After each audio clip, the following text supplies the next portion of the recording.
Hey guys, today we're going to be learning about the Lattimer Massacre. One of the most serious acts of violence in American labor history occurred at this spot, located along Lattimer Road in Hazel Township, Pennsylvania.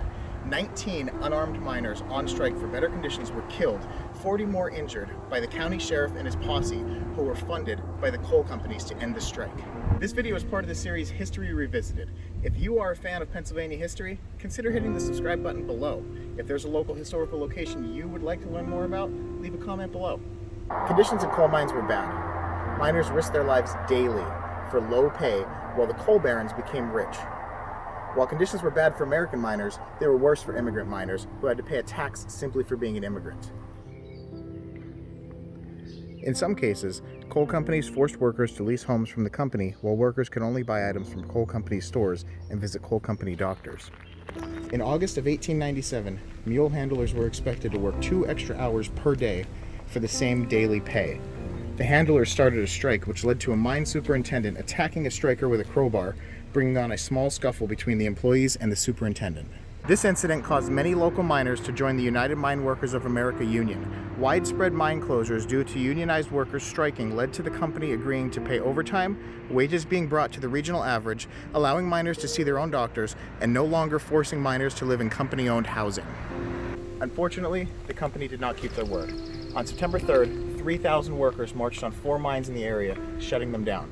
The mine owners' private armed force, the Coal and Iron Police, was unable to stop the strike, so the owners asked for help from the Luzerne County Sheriff, James F. Martin.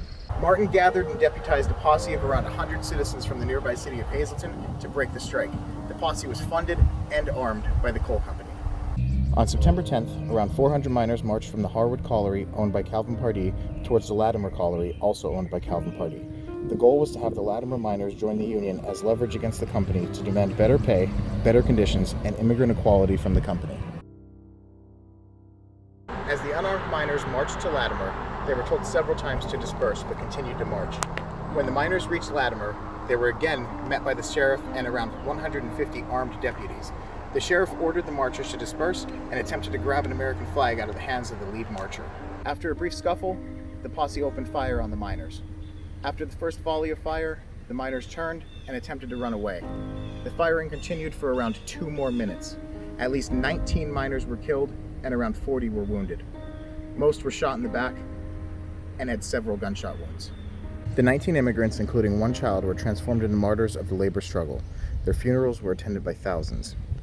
14 of their graves lie here at St. Stanislaus Cemetery in Hazleton. Each one states that they were shot September 10th, 1897. A marker also sits in the cemetery. It states, "This marker commemorates the gravestones of 14 unarmed Polish-American coal miners shot to death as they marched peacefully at the site of the Lattimer Massacre, September 10th, 1897, seeking to protect their human and civil rights." The Pennsylvania National Guard was dispatched to help restore order.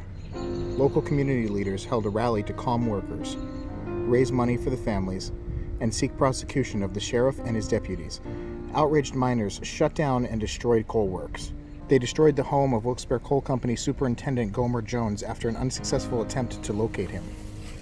The coal companies were forced to repay the immigrant tax after a Supreme Court ruling. Martin and his deputies were arrested and tried for murder, although later acquitted. The location of the massacre remained unmarked until 1972, when a small memorial was erected after Pennsylvania Governor Milton Shapp declared 1972 as Lattimer Labor Memorial Year and called upon Pennsylvania residents to remember the efforts of the coal miners who had died. If you enjoyed this video, hit the subscribe button and leave a like. I'd appreciate it. All my sources are below. Thanks for watching. Have a great day.